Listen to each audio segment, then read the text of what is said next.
Pirate I, the son of Roger, a 9-year-old admiral. Chapter 1-20. Chapter 1. My dad is Roger I. Porgas D. Eagle. My real name is Gold Eagle. I am the youngest son of Roger One Piece. The bloodiest blood in the world flows through me. For 7 years he has been taking care of my father, who turned out to be the leader of the Revolutionary Army, the Dragon. My background is too strong. On Betrayal Island, Iger stood silently outside a door, with huge waves surging in his heart. Although it had been half an hour since the gray-haired old man with gigantic backs and bulging muscles had come to his elusive father, but Iger still hasn't recovered. He is a traveler, and it has been 7 years since he came to the world of One Piece. Before today, Iger had always thought that his father, who depended on him, was just an ordinary person, nothing special except that he would disappear occasionally for a while. But just 3 days ago, a world-class news was announced to the world. Fisherman, an adventurer from the Murloc tribe, climbed from the Red Earth continent with his bare hands to Marijoa, where the world's nobles, the dragons, survive. Freed thousands of slaves with my own hands. This seems to pierce the sky. The Marijoa attack made the whole world boil. It's time to change the times. The rule of the world's official government and the Tianlong people will be overthrown. Iger clearly remembered that his father, who was eating at the time, silently recited these 2 sentences. Then, his cheap dad went to the village chief's house on the island and borrowed a phone bug. Just half an hour ago, a huge naval warship appeared on the shore of Betrayal Island. This warship is quite eye-catching. The bow is a huge dog's head biting a bone. The majestic hull of 70 meters long and 40 meters wide is like a giant beast in the sea. I saw a gray-haired old man jumping up from the warship and directly in front of Iggy and the cheap dad. It was not until this moment that Iger knew that the real identity of this man who had been with him for nearly 7 years turned out to be a dragon. That's right, it is the man who will be called the most vicious criminal in the future, who leads an army of more than 100,000 people and is the only man who can threaten the rule of the world's official government. Monkey D. Long. At that moment, Iger also knew the identity of the old man in front of him. Monkey D. Garp. In the original One Piece novel, with his own strength, he cultivated a revolutionary army and 2 pirates. After the dragon's explanation, Iger realized that he was the youngest son of Roger, the Pirate King, and he also had a twin brother named Ace. At the beginning, Roger, the Pirate King, entrusted his wife and child to Garp. As a result, under the meticulous search of the world's official government, Roger's wife Luju was exposed on the island of Betrayal.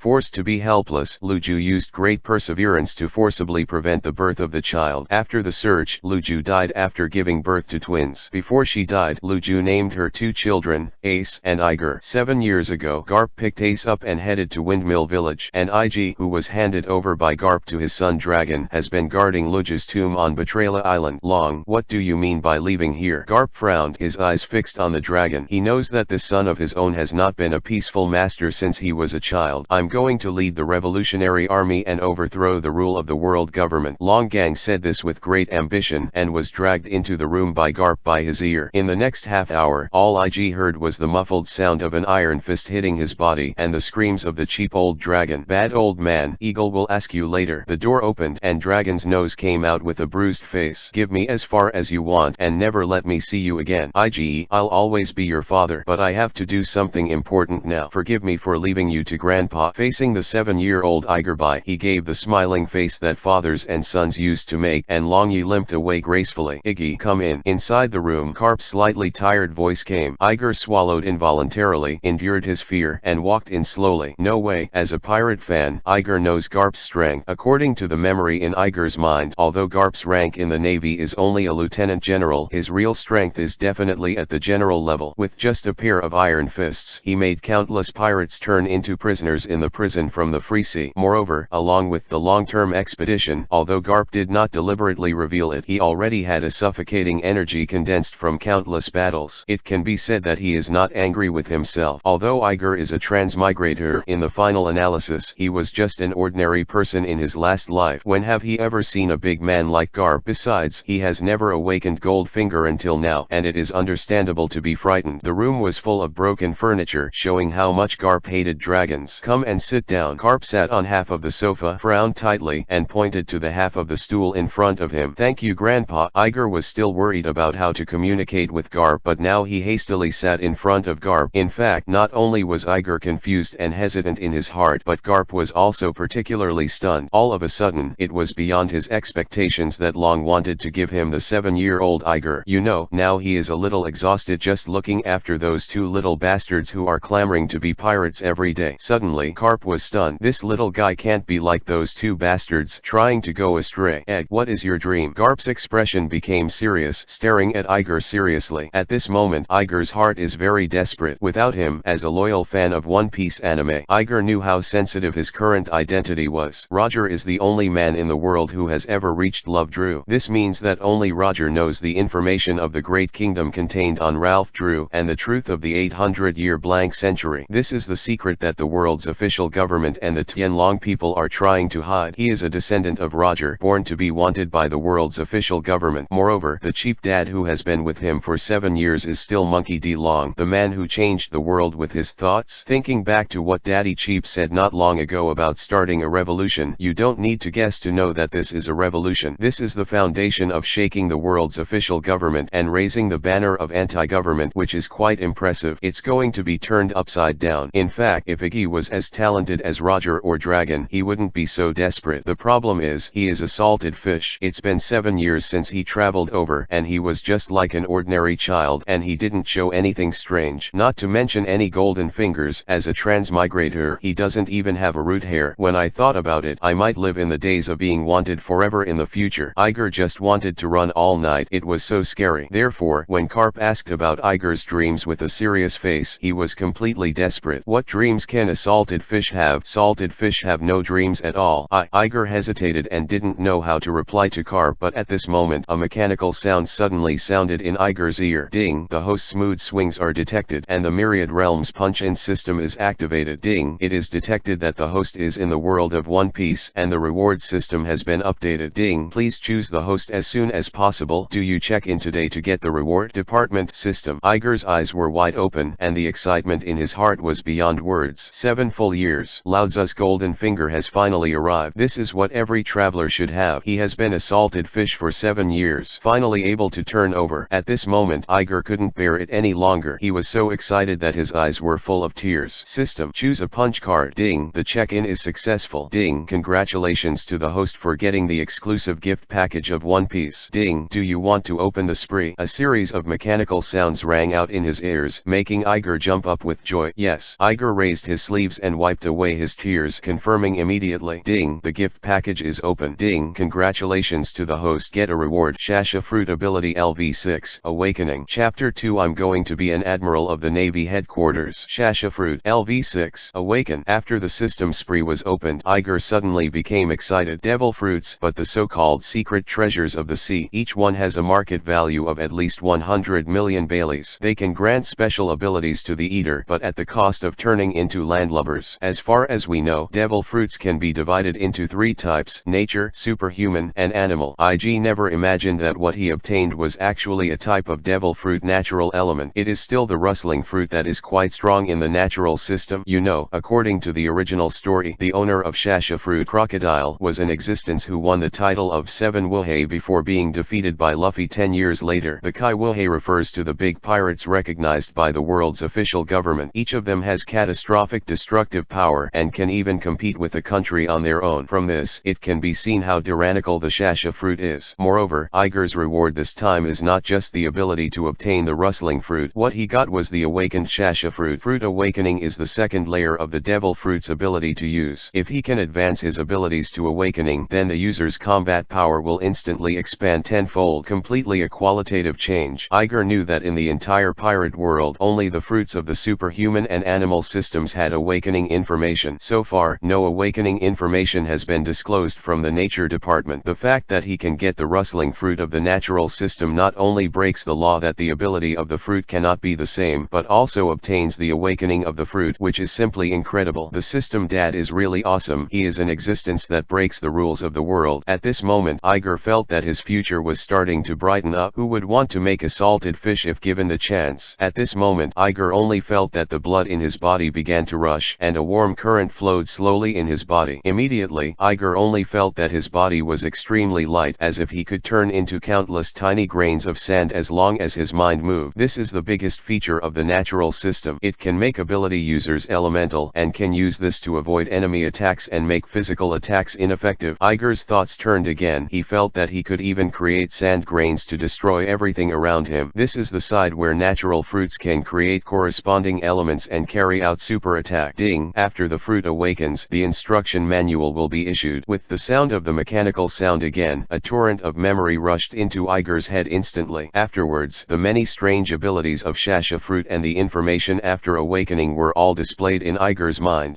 After a quick glance at the information, Iger couldn't help but take a deep breath. After Shasha fruit awakened, it turned out to be such a tyrannical person. Iggy was shocked in his heart. He was an old pirate fan in his previous life and had a certain understanding of fruit awakening. Compared with the superhuman fruit, it can affect things other than those with abilities after awakening, and the awakening of the animal type can greatly improve the recovery ability and combat power. The awakening of the natural fruit can be said to be extremely difficult. Even before he crossed, the author did not give a clear answer. Now, according to the description in the system manual, no matter what type of devil fruit the system rewards in the future, as long as the ability development reaches LV6, it means awakening. When the sand fruit, which belongs to the nature department, wakes up, Iger can not only make the sand grains created by himself explode, but also increase the attack power tenfold. You can even create different sand sculptures and give them life to assist yourself in attacking the enemy, and quickly realize the situation of fighting more and less. This is so powerful. Iggy almost jumped up with joy. If it is exactly as written in the manual, then when you fight the enemy in the future, can you let the sand wrap the opponent and make an unrestricted bombardment? At that time, if you are a little more ruthless and create a few large living sand sculptures, you can achieve a suicide explosion. Isn't this art is explosion? Iggy, what's wrong with you? I scared you. At this time, Garp's brows were almost like a flower. He has a straightforward personality and is not so sensitive. He doesn't understand why Iger suddenly burst into tears after asking a question. Are you being too cruel? Garp's serious face suddenly became gentler. Good boy, don't be afraid. If you don't have any dreams, it's fine. You and your brother Ace are both members of the monkey family. They are my grandsons. I will protect you all your life. No, Grandpa, I'm excited. I have a small dream. I want to become an admiral of the Navy headquarters. Iger wiped the tears from his face. With the existence of the Myriad Realms punch-in system, he is like an eagle with wings and can soar freely. Set a small goal first and become an admiral. Iger is only 7 years old and his voice is still milky, but the content of these words made Garp stunned. Navy, still a general. Is this what my grandson said? Garp's pupils shrank suddenly, as if seeing something incredible. He has long regarded Ace and Iggy as his relatives. What an eye-opener. Is this child God bestowed upon him to make up for his regrets? Garp looked at Iger's eyes, and they were about to light up. No way. He was so excited. You know, Garp has been very painful inside. Whether he is in his own son Long, or in the two grandsons of Windmill Village, Ace and Luffy, they are all emotionally invested. What he has been looking forward to is that they can follow him and maintain the justice of the world in the Navy. But the three of them have different ideas from their own, and go to their own opposites. What a sad thing this is. Now Iger actually said that he wanted to be a Navy, which is a big surprise. Okay. Garp immediately smiled and raised his brows in relief. Iggy, wanting to be an admiral is not just talking. Countless outstanding navies have grown up under my training and influence. You will not be an exception. Let's go with Grandpa. I will customize an exclusive training plan for you. Garp got up and looked in the direction where the dragon left. An invisible and tyrannical aura radiated out, as if looking down at all beings, extremely terrifying. As a legendary general, Garp always relies on his own strength. Grandpa, I don't want to participate in training. I want to fight directly. Iger raised his head and looked directly at Garp. This is the final decision Iger made after careful consideration. If you want to quickly adapt to the ability of rustling fruit just through some difficult training is completely useless. Only in real combat can he use the power of the fruit skillfully with the great terror of life and death. Garp's majestic aura was interrupted instantly. He turned around, confusion on his face. Just now, he had already thought in his mind that he would need extremely difficult training to make Iger grow up quickly. But his own little grandson, he even proposed that he wanted to participate in the actual combat. Is this the fearlessness of the ignorant, or the well thought out? Over the years, his devil training has tortured countless admirals to death, and even Ace and Luffy, who are not afraid of the sky and earth, don't want to see them. Also a child. Iger's words are so arrogant, but Garp loves it. If you want to be an admiral, you have to be so crazy. Admiral, that is the existence of commanding the Navy. Not only the highest combat power of the Navy, but also the world's top powerhouse. The only way to become an admiral is strength. Only strength can subdue the armies and hold this position. Iger's arrogance, in Garp's view, is nothing but a pursuit of strength. This is his self-motivated performance. I know you long for strength, but you need to eat one bite at a time, and the road needs to be taken step by step. Grandpa, I still want to participate in actual combat. Iger spoke again. His eyes were quite firm. Are you sure? Actual combat is not a trivial matter. Don't lose your life because of arrogance. Garp frowned. Worthy of being a descendant of Roger. The arrogance in his bones is exactly the same as him. Of course. Iger raised his head proudly. He now has a system, so he can't be cowardly. Good boy. Bold. Ha ha ha ha. Garp laughed. His thick hands grabbed Iger's head and rubbed it hard. Then let's go to my warship. In Garp's view, Iger was just talking big after all. As long as he is brought into the sea and has seen terrifying sea creatures, he will naturally know what fear is. To know the fearful is to know the power of oneself. Only in this way can Iger live longer in this world and become an admiral. Third chapter. Eagle is a monster. Batra Island is located in the South China Sea, very close to the windless belt on both sides of the Great Passage. There are often all kinds of sea monsters here. When Garp came with the warship, he sensed that there was a big guy nearby, crossed the windless belt and lurked near Batrala Island just to let the arrogant Iger see what is actual combat, how arrogant he is. Iger packed his clothes a little, laid a bouquet of flowers at his mother's grave, and left with Garp holding Iger in his arms. Garp tapped the ground with his right foot and stopped in the air with his strong foot strength. Then, like stepping on a staircase in mid-air, he walked towards the giant warship on the shore. Moon step, one of the 6 naval styles, able to walk briefly in the air with superb physical skills. According to legend, the creator of the 6 styles is Garp, Lieutenant General Garp. Garp did not make any pause and took Iger to the warship in one breath. At this moment there are nearly 1,000 Navy soldiers waiting for him and Iger on the warship. Lieutenant General Garp, who is he? Paquito. This is my own grandson, Iger. He is only 7 years old. In the future, he will definitely be an excellent Navy. In front of Garp, the adjutant, Major Paquito, nodded, showing a clear look. Unexpectedly, Lieutenant General Garp dispatched his own exclusive warship HQ-3 this time. It was for this little guy. Please advise Lieutenant General Garp on the next move. Paquito gave Garp a military salute. Go to the east of the island, force the big guy out under the sea, and open my eyes to Iger. It wasn't long ago that Iger said he didn't want to train with me and wanted to fight. Cap laughed. What? Actual combat? A 7-year-old? It's really childish. No way. Lieutenant General Garp's grandson is so crazy. Does he know how terrifying the Navy is in actual combat? At this moment the entire warship was boiling, and all the Navy soldiers, including Paquito, had serious doubts about Iger's words. Without him, the Navy is the representative of justice, fighting against various evil forces all the time. They are not only facing crazy enemies such as pirates, but also all kinds of beasts in the sea, especially the king of the sea, the Sea King class. Sea Kings are the most powerful sea creatures in the world. They are huge, diverse, and extremely ferocious. The most important thing is that they have intelligence similar to human beings. They are the king of sea creatures and the most threatening type of existence to the Navy. On the east side of Bagrala Island there is a Sea King, which is known to all the soldiers of the ship. Hunting Sea Kings, even among their battle-hardened naval soldiers, is relatively rare. Iger, who is just a child, wants to participate in this kind of actual combat. It is simply a dream. Yes, Lieutenant General Garp. Paquito nodded. As Garp's adjutant, he needs to unconditionally accept the commander's order. Boom. With a roar, the Garp warship turned and headed east. Boy, I'm going to participate in the actual combat soon. I hope you don't be afraid. Garp put Ziggy down. He was looking forward to what Iger would do next, and he wanted to laugh a little at the thought of how Iger would be frightened to shit later. Garp's question was ignored. At this moment, Iger was concentrating on observing a screen in front of him. Host Eagle. Physical fitness 2. Strength 2. Speed 6. Skill Shasha Fruit LV 6. Awakening. Name none. Evolution point 0. This is the personal attribute panel provided by the system for Iger. Through this attribute panel, Iger can understand his own strength more intuitively. Sure enough, physical fitness and strength are the lowest. It's a 7-year-old after all. The speed is the highest because the rustling fruit can be elementalized. It's still a little weak. However, with the awakened Shasha fruit, you only need to use its abilities to mature. My strength, there will be a huge improvement. I'm really looking forward to this actual battle. Iger knew that with the system, he could never be mediocre. He is looking forward to how strong he will be in the end. Batrila Island, East Coast. The Garp warship is parked in the sea on the shore. I saw Garp's footsteps in a row and directly used the moon step to come into the air. Looking at the calm sea, the corners of Garp's mouth rose. He knows that the intelligence of the Sea Kings is no less than that of humans. The calmer the sea at this time, the higher the intelligence of the Sea King. It must have sensed its own strength, so it did not dare to show up. Since you don't come out, then I will force you to come out. Garp returned to the warship, and in the crowd of naval soldiers, he took out 2 shells directly from the ammunition box of the artillery. In this way, under the watchful eyes of the public, he threw it out with his bare hands. With the fistbone meteorite, Garp can throw shells comparable to those fired by the main guns of warships by throwing shells with his bare hands. Boom, boom. Two classes of cannonballs exploded in the water in the distance, and Garp continued to fetch and throw the cannonballs. Boom, boom, boom. For a time, the originally calm sea became full of artillery fire, and the shells exploded to form puddles, which were about to turn into tsunamis one after another. Roar. Suddenly, a huge roar came from the sea. A huge crocodile poked out of the sea. This crocodile is different from what Iger saw on TV in the last live, except that the head and scales are somewhat similar. The rest are completely different. This crocodile is more than 30 meters long, almost equal to half a Navy warship. Iggy, come here. Aren't you going to actually fight? Take a good look at it. This is the opponent the Navy has to face from time to time. Afraid not afraid. Garp threw the 7-year-old Iger on the deck, putting him in a position at the forefront of the Sea King class. Boy, go to fight. Use your skills. If you want to be a good Navy soldier, you can't pee your pants. Little brat, you can't participate in actual combat. Give it up. At the same time, the officers and soldiers on the entire Garp warship were waiting to see Iger's joke. After all, Iger's 7-year-old body is like a bean compared to the huge Sea Kings in front of the Garp warship. Then you can watch it. On the deck of the warship, Iger stood proudly. I saw him facing the Sea King in front of him, who gradually revealed his full body out of anger and stretched out his white and tender right hand. Swish. In the air, countless dusts instantly condensed in front of Iger, turning into grains of sand. Then, as Iger's thoughts moved, the sand grains gathered together in mid-air and turned into a sand gun that was 20 meters long. Not enough, not enough. Shasha fruit, awaken. Iger let out a low cry. His right hand instantly became elemental, and then the dust in a larger area condensed, and more sand grains appeared in front of Iger, quickly integrated into the sand gun in front. At this moment, everyone on the Garp warship was stunned. Is he a devil fruit power user? It's still natural. How can a 7-year-old use his ability to such a degree? Is he a monster? The Navy soldiers couldn't help but be shocked, because at this moment the sand gun in front of Iger was already 100 meters long. What is this concept? The length of the sand gun has exceeded the Garp warship. Lieutenant General Garp, what is the situation? How can Iger have such a powerful strength? Isn't Yi only 7 years old? How can he be so proficient in the use of fruit abilities? Adjutant Paketo's expression was also unable to hold back. Facing this phenomenon beyond his understanding, he could only ask Garp. However, this time, even Garp was stunned. He didn't expect Yi to be so strong. As soon as it was shot, it was a 100-meter gun. This strength is much more than some Navy captains can't give up. I don't even know what the hell is going on. When did this child become a capable person? That bastard Long, he didn't mention it to me at all. What kind of fruit is this? Shasha fruit or dusty fruit? With such a profound ability, even if you eat a devil fruit in your mother's womb, you can't do it? Impossible. This kid Yig is a terrifying evildoer. Roger, do you know that some of your descendants have such a terrifying talent? Chapter 4. Eat my big baby. This is too long. Good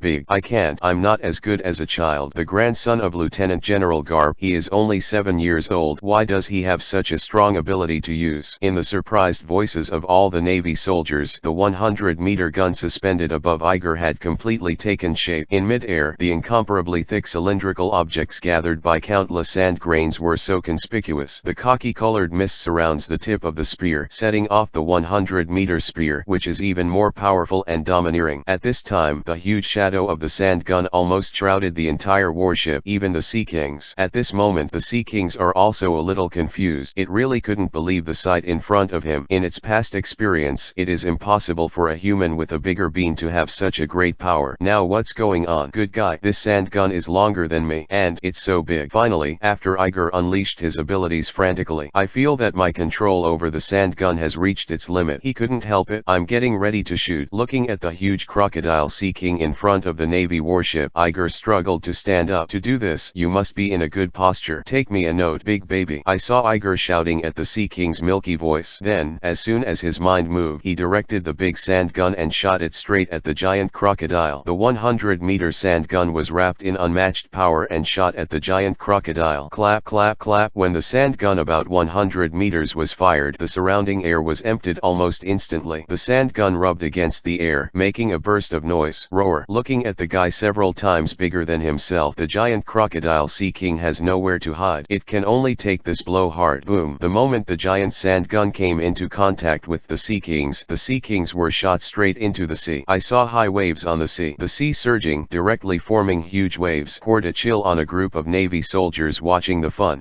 It was really cool. At this moment, all the soldiers soldiers took a deep breath. The little guy is too fierce. It's just a monster. The posture of a general. The posture of a general. At this time, even Adjutant Pakuto was also firmly shocked by Iger. This little guy is several levels stronger than those young geniuses in the Navy. No, the geniuses of the Navy are nothing compared to him. This little guy named Iger is simply a monster. A monster. At the age of 7, you can play against the Sea Kings, and it will be a few years later. I can't say it. I can't say it. Even myself is not his opponent. He is indeed the grandson of Lieutenant General Garp. At this time, almost all the people who had been doused with water on the warship were a little confused. Only Garp, after being poured on his head again, felt refreshed all over. I saw him put his hands on his waist and said with a long smile, "Ha ha ha," as expected of the grandson of this old man. It is really amazing. Garp just likes to know about this arrogant and powerful little monster, especially the little monster Iger, who is determined to become an admiral. This is really beautiful. The old man has a successor. The justice of the Navy will surely bloom in the hands of Iger. Tisk is it still a bit reluctant? Just as everyone on the Navy warship was amazed at Iger, IG, who watched the Sea Kings being slapped into the sea with a single blow, fell into contemplation. His blow just now looked very gorgeous, but he had a sense of disobedience that no one else could detect. That sand gun looks powerful, but it doesn't actually do any effective damage to the Sea Kings. The reason is that the Sea King class is too big. The huge kinetic energy of the 100-meter sand gun directly shoots the Sea Kings into the sea, but the tip of the gun is too thick and blunt to pierce the Sea Kings' bodies at all. Moreover, the giant crocodile is in the sea. The flowing sea water is not like hard ground. It can help the giant crocodile to buffer damage. It seems that the only function of the giant sand gun just now is to completely anger this giant Sea King crocodile. Boom. Sure enough, within 2 seconds, the warship under Iger's feet suddenly began to shake violently. Clearly, the Aquarians are angry. IG didn't even need to see it. Just imagined how this huge beast was tumbling under the sea. This is Aquaman is angry. Sure enough, Iger is still a child. The moves just look scary. There is no harm. Angry Sea Kings are definitely the most terrifying. Brothers, cheer up. Last time, a fleet angered a Sea King, and they were all swallowed up. This little guy is going to suffer. Feeling the shaking of the warship, the Navy soldiers who followed Garp through countless battles grabbed the objects around them to prevent them from falling. Only Garp stood on the warship as steady as a mountain, silently watching his grandson. And Iger, at this time, is already in the state of elementalization and floating. This is the fruit ability of the natural system, which can be easily achieved. Iger controlled the sand grains and carried himself, leaving a certain range of the warship, and just floated in the air on the sea surface. Iger often watched the animal world in his previous life. He knew that crocodiles had extremely strong bites and were extremely good at underwater assaults. Maybe someone else is floating on the water, and it opens a big mouth from the water. With a click, it's over. At this moment, Iger just took this into consideration, and made elemental flow to avoid danger. Iggy, it looks like it's angry. You have to be careful. There was some worry in Garp's eyes, but he didn't dote on Iger's battle. He just watched. Garp understands that today is Iggy's personal show. Don't worry, Grandpa. Iger just glanced back and knew that Garp had no plans to shoot. He was glad that Garp didn't bother him. Today, he was going to kill a Sea King with his own hands. Iger controlled his mind and continued to activate the ability of the rustling fruit. Soon, countless sand grains were created by Iger, and then all floated and concentrated in the air. Iger knew that the Sea Kings would definitely take the initiative to attack themselves. Therefore, he has to wait and see. Iger carefully observed the surging of the sea just now after the giant crocodile violently tossed under the sea. The sea has briefly returned to calm. Iger is waiting for an opportunity when the Sea Kings can't bear it anymore and come to bite themselves. 1, 2, 3. Gradually, the calm sea surface swelled with subtle fluctuations, and as time went on, that fluctuation became more and more pronounced. It was the giant crocodile in the water, accelerating towards the warship, towards IG in midair. Near, closer. It's now. Iger's pupils shrank. Countless sand grains suddenly condensed under his feet, and his elementalization ability intensified. I saw that Iger's body moved away instantly under the load of sand, and just as Iger left his original position, the giant kiss of the Sea King broke the sea. It opened its bloody mouth and suddenly came out from under the sea. Beasts are beasts. Even if they can think like humans, they can't completely compare with humans. A cold light flashed in Iger's eyes, and then the ability to run the rustling fruit frantically congeal. With a soft cry, Iger directly directed the scattered sand particles in the sky, which condensed into a dense array of weapons. Those weapons were a dozen times smaller than the giant spear just now, but each one was stronger and sharper. Sword, halberd, axe, hook, and fork. The tip of each weapon flashed a dazzling cold light, which was deliberately created by Iger because the previous 100 100-meter sand gun was too dull. Chapter 5 Art is Explosion. On Garp's exclusive warship, the Navy soldiers looked at the weapons that Iger had created, their scalps tingling instantly. So it wasn't his limit just now. This is much more difficult than the huge weapon he just created with his ability. As expected of Lieutenant General Garp's grandson, this is too powerful. It's really a little monster. However, at this time, Iger didn't have time to talk about these Navy soldiers. Looking down at the Sea Kings with their heads exposed in the sea, Iger will seize the opportunity to kill it. Go. With a light drink, Yiji's mind moved. I saw the weapons all over the sky, like raindrops, fell to the giant crocodile, and then one did not fall into the big mouth of its blood basin. Puff puff puff puff. The sound of weapons piercing the flesh and blood of giant crocodile Sea Kings was firmly transmitted to the ears of everyone on the warship. Ooh, ooh, ooh. At this moment the Sea Kings are also suffering. After making a few loud roars, they quickly closed their mouths and hid in the sea. At this time, it has some regrets for wanting to devour Iger rashly. Seeing the Sea Kings returning to the water, Iger was not in a hurry, but the corners of his mouth rose slightly. Because of the giant crocodile's reaction, it hit Iger's arms. I saw Yigbinen's palm swipe in the air. In the mouth of the Sea King, the hard weapon suddenly turned into a handful of loose sand. Then, Iger said only one word softly. Blast. Boom. A huge roar sounded under the sea, as if it was an extremely loud fart from the sea. In an instant, the originally blue sea water was dyed red with blood, as Iger released the power of the Shasha fruit after awakening. A Sea King who dared to challenge the Navy warship just fried into pieces of meat. The blood of the giant crocodile Sea Kings was dyed all over the sea area for dozens of nautical miles in an instant. Wow. The aftermath of the explosion suddenly erupted, and a large amount of red sea water splashed, splashing everyone's faces, and soon dyed the white Navy clothing blood red. Iger's action was too fast just now, and everyone hadn't reacted until they saw each other's clothes were dyed red. Only then did they know that in just a few seconds, a Sea King had been killed. At this time, the Navy soldiers didn't know how to evaluate it. One by one, they could only stare at the thin and small figure who had landed on the deck again with frightened eyes. At this moment, even the adjutant Pakuto, who was used to seeing strong winds and waves with Garp, was amazed at the record of this little guy. He murmured involuntarily,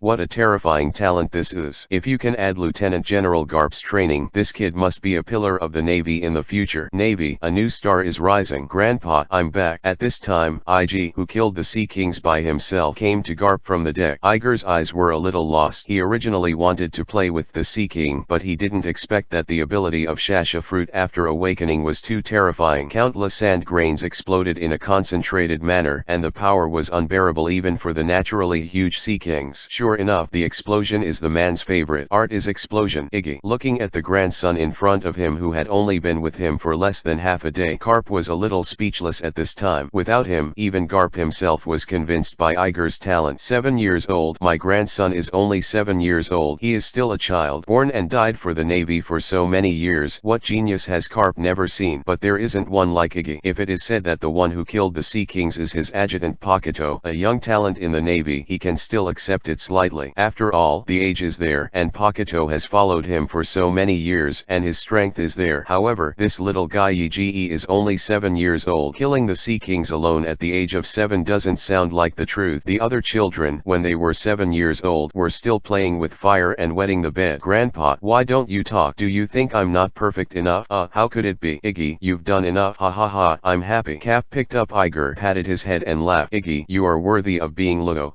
My grandson. Ha ha ha, with such a gift from heaven, this old man must train you to be the most powerful admiral in the Navy. Hearing Garp's words, Iger raised his head, but the loss in his eyes became more intense. He is an old pirate fan and knows that Garp is powerful. Garp didn't speak just now. It must be that in his eyes, the use of his abilities is still too superficial. Well, Garp should be in order not to beat himself, so he didn't criticize the first time. Grandpa, I will definitely become an admiral. Packing up his mood a little, Li Baoyig looked at Garp firmly and said, okay, Grandpa likes a confident little guy like you. For Iger's unwavering determination to be an admiral, Garp's old face almost turned into a chrysanthemum with a smile. Come on, fish up the meat of the Sea Kings. Everyone will have dinner tonight. In the past, warships that sailed at sea for a long time wanted to get enough meat. The most common is hunting Sea Kings. The meat of the Sea King is not ordinary delicious. This time Iger completed the single kill, and the Sea Kings were fried into pieces, which was convenient for the chef to divide, and only needed to be picked up. Long live Lieutenant General Garp, and long live Little Eagle. At this moment, Iger's strength has been unanimously recognized by the naval soldiers. Come on, Little Iggy, have a drink with us. Pirates. Ha ha ha, a man can't drink. What a man. Little Eagle, you are a born general. At night the soldiers who have eaten the delicious sea kings will drink happily, and being recognized by Yi, they soon became one. The scale of this dinner has caught up with the previous Lieutenant General Garp, who captured a pirate group and held a celebration banquet. Come on, drink. The 7-year-old Iger nibbled on the flesh of the sea kings and poured a large glass of beer into his mouth. Big mouth to eat meat, big mouth to drink. Man, you want this kind of romance. I don't know what good things will be rewarded by the system for tomorrow's check-in. I'm really looking forward to it. Iger thought happily in his heart. Chapter 6. I want to practice with the Sun Pirates. Blue blue blue blue. It was night when a group of sailors on the warship and little Iggy fell asleep, and Garp was half asleep on a reclining chair. Suddenly the phone worm on his desk began to call.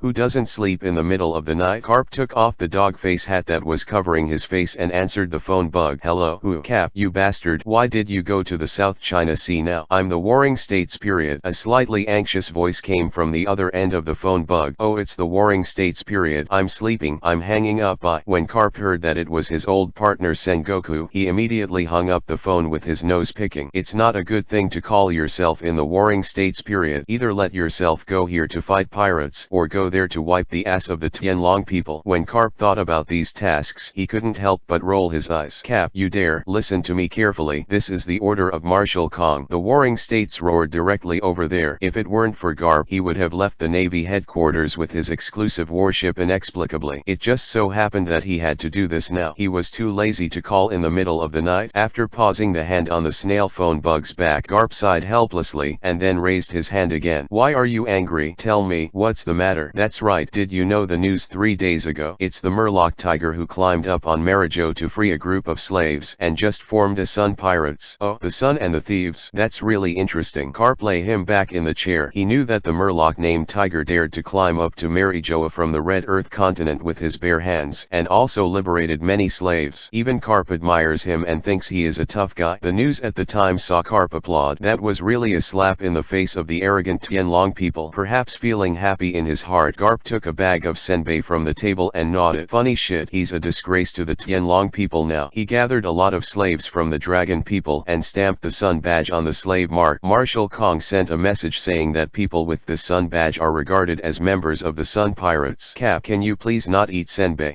You go on to say that it's not a good thing for the slaves to escape from those bastards. Garp directly ignored Sengoku's request and continued to eat the senbei. What's so good about this? A group of slaves who have been oppressed for a long time have become pirates. Can you imagine what will happen? The whole world will be in chaos. The Warring States took a deep breath and spoke righteously. Well, so what? The news that the Navy headquarters just got Tiger's Sun Pirates is near your route, and it is expected that you will meet tomorrow morning. Now, Marshal Kong has only one request from you. Hunt them down. After Sengoku finished speaking, Garp could not refuse, and hung up the phone directly. The Sun Pirates? What an interesting group of guys. As Garp finished eating the last bit of senbei, he slowly put down the phone bug and muttered to himself. The next day, almost at dawn, Iger jumped up from the hardboard bed excitedly. System, has the punch card been refreshed today? Ding. The cooling down of the last check-in is not over yet. Please wait patiently. Host. After an hour. System, has the punch card been refreshed today? Ding. Please wait patiently. Host. Another hour later, the smell of food was wafting from the kitchen of the warship. Iger asked cautiously again. System, has the punch-in task been refreshed today? Ding. The system will also be impatient. It will automatically prompt the host when it refreshes. Please wait patiently. Don't worry. Yo, you rubbish system is 7 years late and you have a great temper. When Iger heard this, his face suddenly fell and he rolled up his sleeves and gestured towards the air. Ding. Insult the system. Get a punishment. The luck value is reduced and the probability of punching the roulette wheel to obtain advanced resources is reduced. Please correct the identity of the host. Good guy. Why are people's systems so amiable? This one of my own is like a devil. Hey, I'm so stubborn. Iger couldn't take it anymore and he was about to scold at the air. Yo, Eagle, get up so early, so full of energy. At this moment, Garp pushed the door and came in. He smiled at Iger with a very kind expression. Grandpa, good morning. Iger quickly suppressed his resentment towards the system and said hello obediently. Let's go, Eagle. Grandpa will take you to dinner. Soon, Iger was led by Garp to the cafeteria of the Navy warship. Cap was super doting on Iger and ordered a huge table of nutritious dishes, all of which IG had never seen before, like some sea king fish tail soup, kung fu octopus claws, and snow bear arms, all of which are high-quality protein meals. Iger is growing, and it is the age of supplementing nutrition. Addition, following the cheap old man. Long. It took 7 years of hardship. Iger's eyes lit up when he saw these naval meals, and he immediately ate them in big mouthfuls. Garp is also old-fashioned and has a good appetite. Eats just a lot more than Iger. Eating and eating. Garp stopped, looked at Iger seriously, and said, Iggy, Grandpa will go on a mission soon, and I will contact the nearby Navy to send a ship to pick you up and head to the Navy headquarters. Ige, you have to be obedient, and I will start giving you special training when Grandpa returns. Let you become a super Navy soldier. Why did you let me go back to the Navy headquarters? Is it a secret mission? Iggy listened to Garp's words, stopped eating suddenly, tilted his head and asked,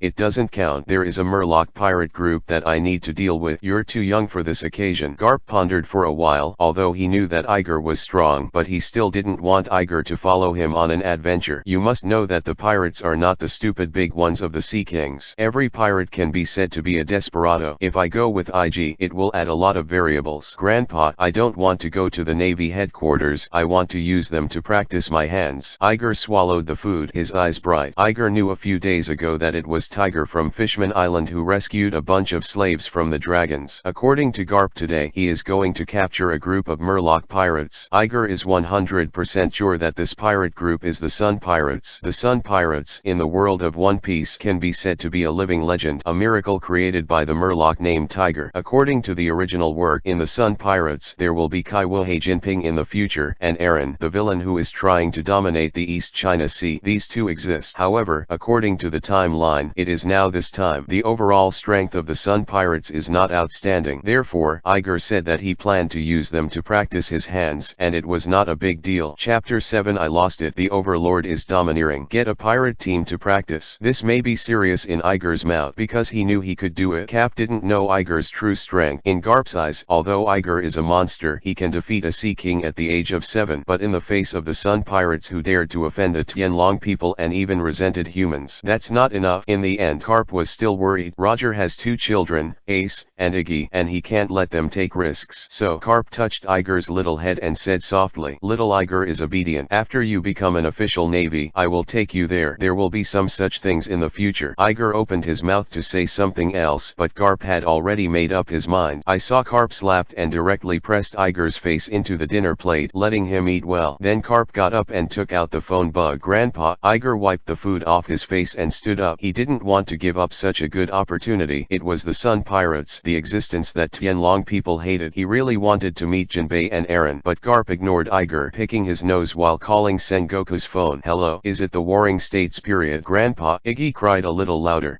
Haven't found it yet.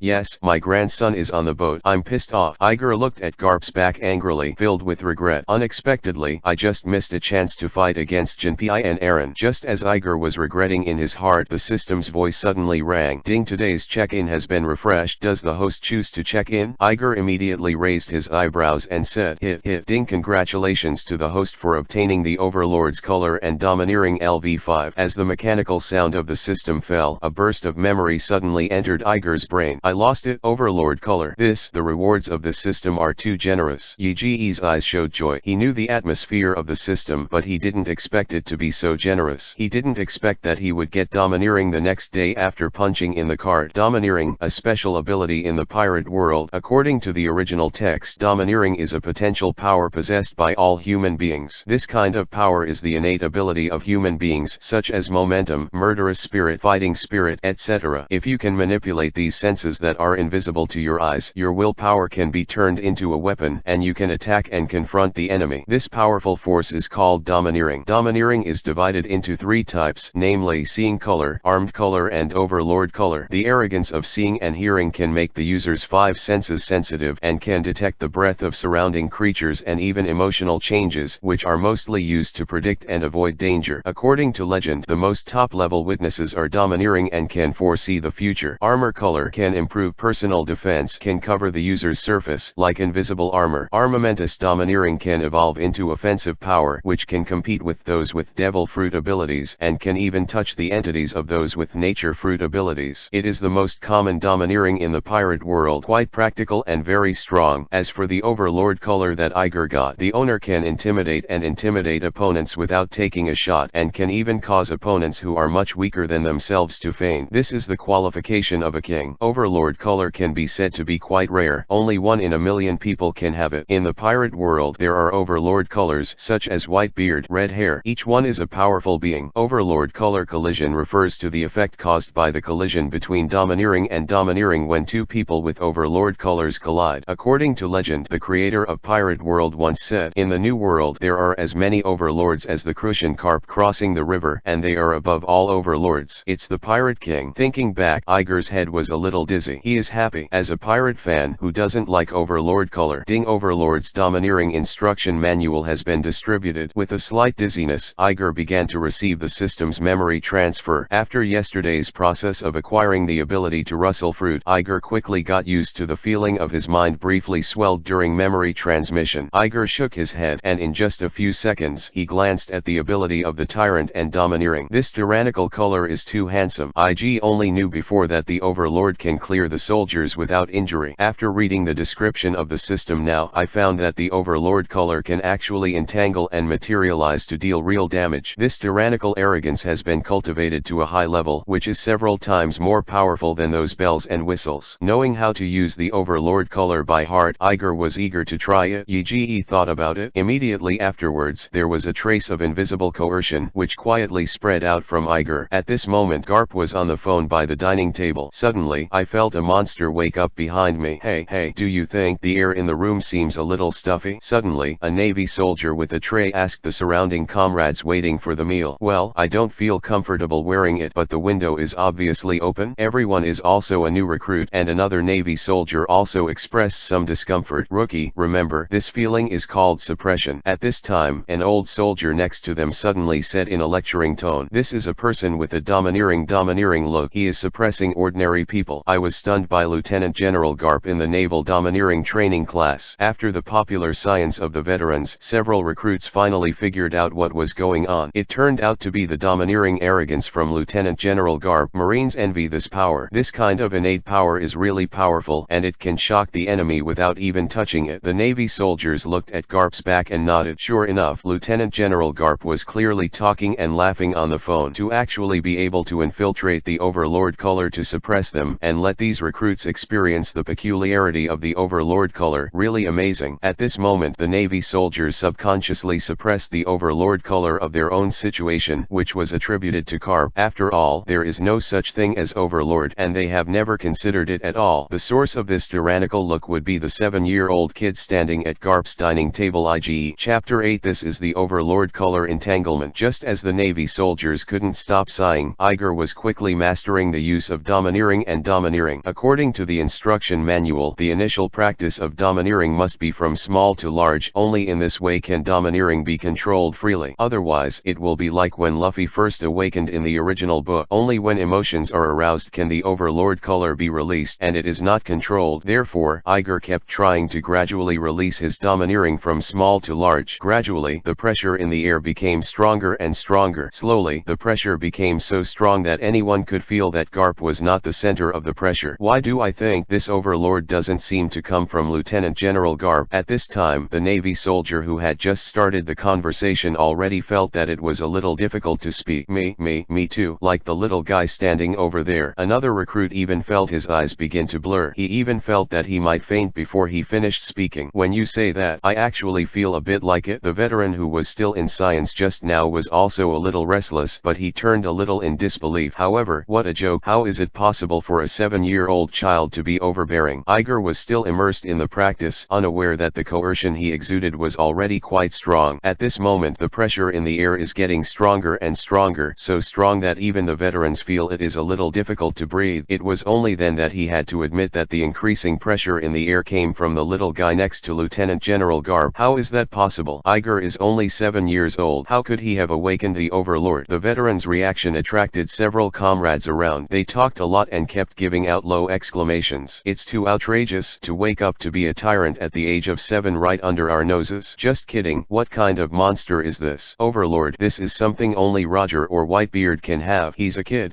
Before the discussion of the Navy soldiers was over, they couldn't bear Iger's coercion and fell to the ground one after another. At this moment, Garp, who is very nervous, didn't notice anything strange. In his subconscious, the restaurant could not be in danger. In other words, Garp, who is too powerful, does not think that there are people on this warship who can hurt him. In this world, there are very few people who who can make him feel dangerous. Ah, yes, that's it. You send me a warship ahead of time to pick him up. At this time, Adjutant Pakuto also came to the restaurant. However, as soon as he entered the door, he saw the Navy soldiers who fainted all over the floor, and Iger standing with his eyes closed. Lieutenant General Garp. Pakuto was in a hurry at the time, and hurriedly called Garp, "Look behind you." When Garp turned his head, he saw a group of Navy soldiers on the ground. As for Iggy next to him, because he was too short, he simply skipped it. "What's the matter with you? Did you drink too much yesterday?" Garp was stunned. "You bastards, hiding here with a hangover early in the morning. What is it like?" Saying that, Garp walked up to the group of Navy soldiers with the phone bug in his hand, trying to wake them up with his toes. But they all fainted one by one and couldn't wake up at all. "My dear, every one of them sleeps better than a dead pig." Garp was speechless. "Lieutenant General Garp, I think this may not be yesterday's hangover," Adjutant Pakuto said quietly. "Look at little Iggy." At this time, even Pakuto felt the pressure of facing this little Iger. At this moment, Pakuto only smiled bitterly. This is simply a monster." "You mean Iggy? What's wrong with Iggy? Isn't the little guy awakening the overlord?" Only then did Garp notice that Iger was a little different. Walked to Iger to feel it and pouted. "What's so strange about this? It's just overlord." "Wait, overlord?" Only then did Garp react, and every muscle on his face was stretched in shock. I saw Garp staring at Pakuto with wide eyes, who could only nod with a wry smile. "No way, this kid actually awakened the overlord at the age of 7? Garp shouted out the doubts in his heart with almost the maximum decibel he could emit. "Is this a joke? 7 years old? Overlord color? How is this possible?" Iger didn't receive any stimulation. How could he suddenly wake up or say? Thinking of the ability that Iger could use the devil fruit yesterday, he suddenly understood. "Iggy, what a monster. It is an extremely terrifying existence." "Little Iggy, what the hell is going on? Tell me." Garp pointed at Iger and asked loudly, "Huh? Grandpa, what are you talking about?" At this time, Iger opened his eyes. Just now, he has been able to skillfully manipulate the overlord's arrogance. "That's right. When will you use your arrogance?" Garp asked eagerly. "Yeah, little Iggy, haven't you used this kind of power a long time ago?" At this time, even Pakuto couldn't help it. He hesitated for a moment but still asked the question in his heart. Iger is now exuding a tyrannical coercion, and the intensity is not just awakened. But as soon as the idea appeared, Pakuto startled himself again. Iger is only 7 now. How early is that? 6 years old? 5 years old? Pakuto suddenly couldn't imagine it. "When the child grows up, I'm afraid, stronger than Roger." "No, I just learned it today." "Is this power rare?" "Today." Garp and Pakuto looked at each other with shock in their eyes. If it's really like what Iger said, he just woke up today, then his talent is really terrifying. Overlordism is not a trivial matter, and it can exert a coercion that makes naval soldiers faint. It shows that Iger's control over the overlord's color is already very strong. "By the way, Grandpa, can you promise me now to go to the pirates to practice?" Yige completely ended the practice of the overlord, and when he saw the two people who were very shocked, he secretly rejoiced that the system was still reliable. "I didn't let myself miss the chance to compete with the Sun Pirates." "Still not. Who knows?" Garp refused righteously. "Why?" Iger was a little dissatisfied. "Because I've already talked to Sengoku." Garp's pinky finger went into his nostril again. "And even if you awaken the overlord, it will not strengthen the actual battle." "What if so?" After listening to Garp's words, Iger immediately stretched out his small hand and clenched it into a fist. In an instant, a stream of red and black currents appeared around his fist out of thin air. After a while, it turned into a regular ring, obediently wrapped around his hand. Then, Iger lightly shook his fist and fell to the dining table. Boom! As soon as the current hit the table, Iger didn't exert any force. The entire iron dining table burst from the middle and turned into slag. Fuck. This time, Rao was also completely stunned. Iger's current performance. This is no longer a child's game. This is a technique that even he has to master in his prime. This is so tyrannical entanglement. Overlord color entanglement is how overlord color appears in specific battles. It can be said that if Iger just mastered this technology, he could sweep everyone below the vice admiral of the Navy headquarters. That is, Garp's grandson, Little Eagle. Only 7 years old. Before enlisting in the army, he already had the strength of a vice admiral. What has the dragon taught you all these years? In this regard, Garp only thought of a reasonable explanation. That is, Iger concealed his strength. Everything he knows comes from his own son of a bitch. Long. No, it's really me. Suddenly learned. Iger is a little guilty, and the system can't be exposed. But it would be outrageous to say that the dragon taught himself these techniques. If Garp fights dragon in the future, it's unclear. Therefore, Iger immediately denied it. Anyway, it is better to say that you suddenly learned it by yourself. Yes, I just learned it suddenly. I didn't lie to myself. Huh? It doesn't look like you're lying, Iger. You really? Garp looked a little dignified, so dignified that Iger was also nervous. However, Iger knew that no matter how much Garp thought about it, he wouldn't hurt himself. You sure are a genius. Iggy, you must have the most terrifying talent in the world. Garp slapped his forehead and preached with great conviction. At this moment he no longer cares why Iger is so powerful. Iger is his grandson, or Roger's son, so he should have such a terrifying talent. Don't say he can be overbearing. Even if Iger knows swordsmanship, he will believe it. There are always some special people in the world. They are the top geniuses in the world. Lieutenant General Garp, our Navy. The future is going to be really powerful. At this moment Hakuto is a little eager. IG, the terrifying child, but a member of the Navy. He is very proud. Well, then I'll call the warring states so that he won't have to pick you up. Iger. As Garp said, he took out the phone bug. However, at this moment a Navy soldier ran down from the deck, shouting as he ran. Report, Lieutenant General Garp. We found the trail of the Sun Pirates. Chapter 9. Title: The Giant Gun That Overturned the Sea King Class. Report, Lieutenant General Garp. We found the trail of the Sun Pirates. Navy soldiers rushed to the dining room to report, but as soon as he finished speaking, his head turned in the direction of little Iger. In an instant, IG lost consciousness and collapsed to the ground because of the overlord color that Iger was displaying. Seeing this scene, Hakuto could only shake his head with a wry smile. What is this called? This kind of evildoer is destined to stand at the top of the world. It seems that I have to adapt to the terrifying talent of Iger in the future, otherwise I will not be able to live in the future. Hurry up and put away your overlord, otherwise the ship will sink in a while. Garp also reluctantly hammered Iger's little head. Got it, Grandpa. Iger was in pain, and then he slowly controlled the overlord color released from the outside and restrained it. I saw the red and black lightning wrapped around Igbanan's little hand slowly dissipating. Let's go, Iger. Since you want to practice with the pirates, then I'll take you to see what a pirate is. Perhaps because he felt that he had just hammered Iger's head a little harder, Garp stretched out his hand again and rubbed Iger's head. Okay, Grandpa, Iggy responded politely. Ding, it has been detected that the host's attributes have improved and a new attribute panel is being generated. The mechanical sound of the system sounded. New properties panel. Will there be any strange changes? Iger was a little curious, and his heart suddenly became eager. Since the system awakened, it has given itself a lot of good things. On the way to the deck following Garp and Hakuto, Iger clicked on the attribute panel updated by the system. Host Eagle. Physical strength 2+1. Strength 2+1. Speed 6+1. Momentum 5. Skill 5. Skills: Shasha Fruit LV6. Awakening, Overlord's Color, and Domineering LV5. Title: The Giant Spear of the Sea King Class. Note: no creature can withstand the big and long gun, even the Sea King Class. Evolution point 0. Ding, it is detected that the host has obtained a new title and the achievement reward will be unlocked. Get title *1. Reward evolution point *1. Geez, this has changed a lot. Looking at the attribute panel, Iger fell into thinking. Judging from the attribute panel, now he not only has various attributes increased, he also awakened 2 new attributes, momentum and skill, each with 5 points. The momentum should be the so-called coercion of the overlord, and he can clear the line without hurting, and he can fight against the 4 emperors without cowardly. It is quite useful. You know, in One Piece's worldview, mentality and momentum are a kind of super buff. For example, in the original book, it seems that many people can easily handle Luffy when they are calm, but when Luffy fell into a state of anger, that momentum and will can bless him to win the 4 emperors all the way. So this is a hidden benefit of the domineering and domineering. When you are emotional, you can get a super buff. As for the skills, there is no doubt that it corresponds to the damaging power that he was able to blow up on the dining table just by touching it. The Overlord's Color Entanglement. You know, this is a technique that Luffy can only master after passing through the hammer of the 4 Emperor Kaido after he has entered the second half of the Great Route. It can be said to be a very advanced technology. However, optics will be a bully, and the increase in actual combat power is indeed limited. After all, the original physical fitness, strength, and speed only increased by 1 point. However, even if it is only 1 point, it will bring Iger a huge improvement. Iger's current physical strength is less than that of a 16 or 17-year-old boy. What's more, as the check-in progresses later, Iger will get more attribute points. At that time, coupled with the ability given by the system, the consumption of physical strength is super low. Iger can be better for continuous combat. Not bad. It's a pity, although 2 attribute categories have been added directly, the initial value is only 5 points. Alas, still not strong enough. Sure enough, the revolution has not yet succeeded, and I still need to work hard. However, what the hell is going on with this title? What is a giant gun that overturns the Sea Kings? Iger's face is full of black lines. What are these strange titles, and what the hell is this note? Big and long. He is clearly a pure and innocent 7-year-old boy. Okay, didn't he just shoot through a Sea King with a sand gun? As for what your own system is too funny. Iger rolled his eyes helplessly, really wanting to have an obedient system. However, just when the last two beeps of the system sounded, Iger noticed one thing, that is, the evolution point in the bottom column of the attribute panel has changed from 0 at the beginning to 1. System, what is the function of this evolution point? Ding, the host can use evolution points to strengthen its own attributes.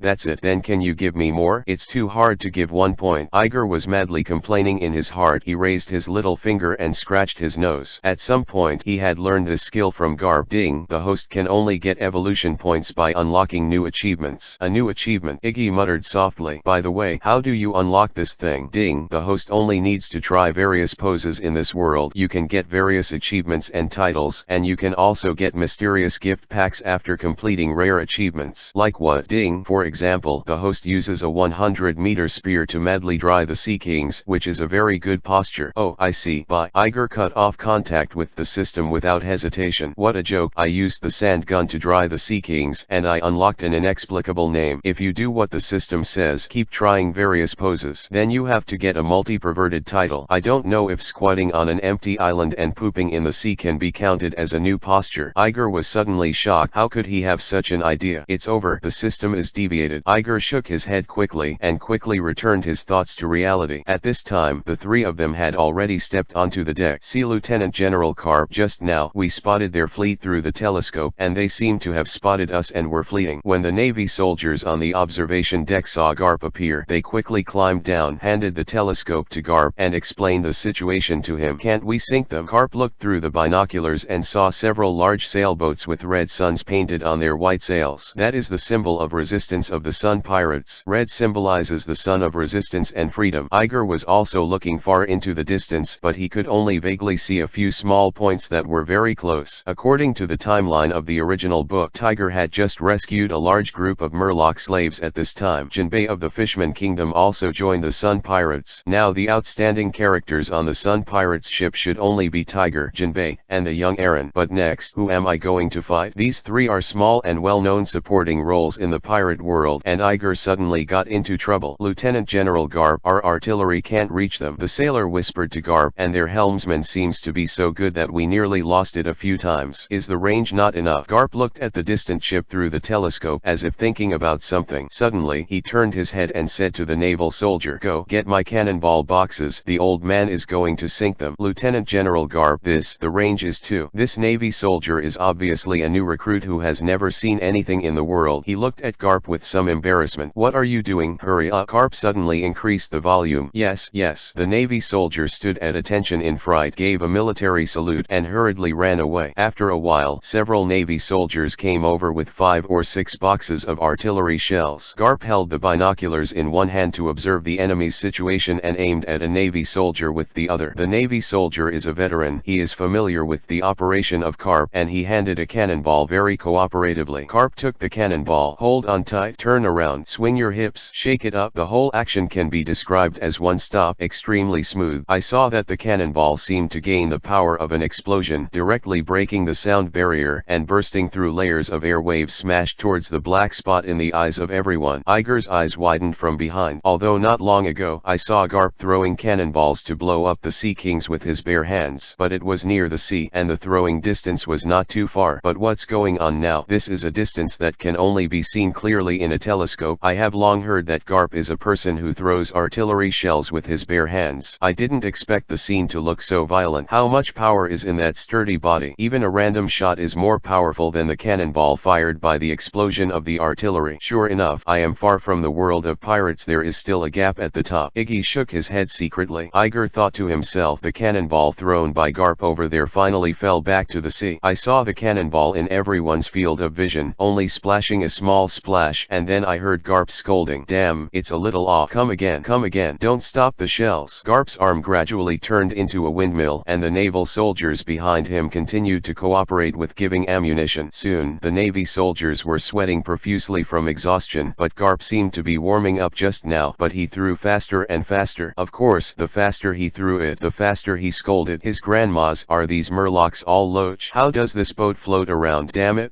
it's a little off. I'm pissed off. At this moment, Iger looked at the little black spot in the distance and suddenly had an idea. Grandpa, lend me your telescope. Iger immediately jumped up and tried to grab the telescope in Garp's hand. Chapter 10 I shoot farther than a cannonball. Grandpa, lend me your telescope, Iggy cried out in a milky voice and jumped towards Garp's telescope at once. As a result, before Iger was halfway through the air, he was hugged tightly by a pair of arms. Turning his head, Adjutant Pakuto was looking at him seriously. Don't fool around, children. Do you know how dangerous it was just now? Pakuto pretended to be fierce and scolded Iger. What if you are thrown out by Lieutenant General Garp? You are a power person. You will die if you fall into the sea. The child is still a child. The perception of danger is close to zero. Pakuto didn't know why a sense of balance rose in his heart. He's been with Garp for years, though he's used to the scene. He won't show the surprised expression that he has never seen before, like the new recruits behind him, but he deeply knew that Garp in this state was actually quite dangerous. Just ask. A person can throw dozens of caddies of artillery shells with his bare hands at a speed comparable to that of a cannon barrel. How much energy will this person generate in the process of waving his arm? The specific answer Pakuto does not know, but it must be much more powerful than the explosion in the turret. Although Iger is a natural type ability user, Garp must have used domineering to throw it so far. All of a sudden, little Iger will be knocked out and no one will be able to save him when he falls into the sea. Curiosity is good, but the curiosity of Lieutenant General Garp using this level of power will only pay a painful price. Oh, I know it's dangerous, but it's too late. Seeing that the shells in the ammunition box behind him were getting less and less, it was about to be thrown away by Garp. Iger meditated elementalization in his heart, and his body instantly turned into a handful of quicksand. It was out of Pakuto's control in seconds. Then, Iger's body changed again, like a piece of chewing gum, splitting into two streams of quicksand. Bypassing Garp's throwing arm, he approached Garp's face from under his armpit, and in one fell swoop took the binoculars that Garp had placed on his face. Cap, who lost the telescope, lost the sight, and the last shell suddenly flew off. Who the hell did it? Rob me of my telescope. For a moment Garp was a little sullen, but when he turned his head he found that it was Iger, and his face suddenly softened. Pakuto, who was on the side, suddenly became uneasy when he saw this scene, and a trace of embarrassment appeared on his face. Immediately there was the urge to jump directly into the sea. Was it because you were worrying too much? Little Iger doesn't need to worry about himself at all. He has the ability to blend in, and he is unscathed. At this moment the other Navy soldiers were all watching Garp throwing bombs passionately in the back, ignoring Iger's movements at all. When everyone reacted, Garp's passion cannonball had stopped, and the telescope ran to Iger's face. Hey little Iggy, don't get involved. Lieutenant General Garp can sink those ships in no time. Didn't you give them a chance to breathe? Return the telescope to Lieutenant General Garp quick. The Navy soldiers were immediately excited and strongly demanded that Iger return the telescope to Lieutenant General Garp. Iger really went too far this time. How could he come in and make trouble at such an important time? The kid should do what the kid should do. You can be better than us, but this is Lieutenant General Garp. How can you disturb him, even if you are his grandson? Garp was not very angry. He was still very patient with his grandson. Looking at Iger seriously, Garp intuitively felt that Iger might have something in mind. What's more, it is really difficult to hit the Sun Pirates ships at such a long distance, and they should have a very powerful helmsman in their fleet. Plus the Murlocs themselves can manipulate ocean currents. Garp actually didn't think he could really sink the Sun Pirates. Originally, he just planned to throw a few baskets of shells, even if he had hunted down the Sun Pirates. To be honest, after all, those Murlocs were rescued slaves, and Garp still had some compassion for them. In private, I think it's enough to put water on it. However, if he can really catch up with the Sun Pirates, he will have to use them to test Iger. After all, Iggy's appearance has always been very positive. Iggy, what are you doing with the telescope? Garp leaned over. Grandpa, I'm observing the distance between us and them. Come here. Iger turned over Garp's head, and the grandparents and grandchildren were face to face, each using one eye and sharing two lens barrels. I use my abilities to trap them so you can aim. Grandpa, Iggy said softly. What? Where can your abilities cover it? When Garp heard Iger's plan, he subconsciously doubted it. At this time, the expressions of Pakuto next to him and a group of Navy soldiers behind him were also very exciting. Is Iggy kidding? They have never heard of any capable person's ability range which can cover a distance farther than the range of artillery shells. Isn't this bullshit? Don't be kidding. How can your abilities cover that far? Lieutenant General Garp used such high-level arrogance to throw the cannonball so far. How could the ability of your fruit cover that range? Come down quickly. Don't delay things. The Navy soldiers couldn't bear it any longer and started talking. Iger didn't speak, just hung on Garp quietly, and then he recited a few words in his heart. Shasha fruit, awaken. Awakening, the advanced stage of fruit development, can greatly increase the scope of application of one's own abilities and can affect the surrounding things. It is precisely because the rustling fruit has awakened in himself. So after Iger has judged the distance, I feel that my ability can completely catch up with the Sun Pirates. At the same time, some sharp-eyed Murlocs noticed in the Sun Pirates on their boat some fine dust. The dust is slowly floating. That dust was originally just a thin layer of mist, but over time the dust grew and became more and more. Is there so much dust on our ship? A sharp-eyed Murloc couldn't help but wonder. This is a Murloc boat helmed by the legendary helmsman Jinbe. Moreover, there are always some fishermen karate masters around the boat who control the ocean currents, and from time to time there will be fine pieces of water splashing on the boat. How could there be so much dust in this situation? Could it be that it was caused by the shells from the dog-headed ship behind us? No, not a cannonball. At this moment the sharp-eyed Murloc suddenly screamed. The other Murloc companions rushed over to hear the sound, only to see the Murloc pointing at the wooden board. The fish people looked in the direction he pointed and found a terrifying scene. I saw that the wooden board that was wet started to appear sand grains little by little, and these sand grains were still floating. The sand particles floated more and finally formed a thick sand mist wrapping the entire fleet. On the other side of the boat, Garp's pupils instantly shrank. In his field of vision, the fleet in front was slowed down by a cloud of sand. Quick, pass me the shells. Garp quickly seized the opportunity, turned his head sharply, and shouted to the naval soldiers behind him. Chapter 11. This is a super long distance strike. What? The Navy soldiers were still excited just now, and they couldn't help looking at each other after hearing Garp's shout. At this time, a very scary thought appeared in their minds.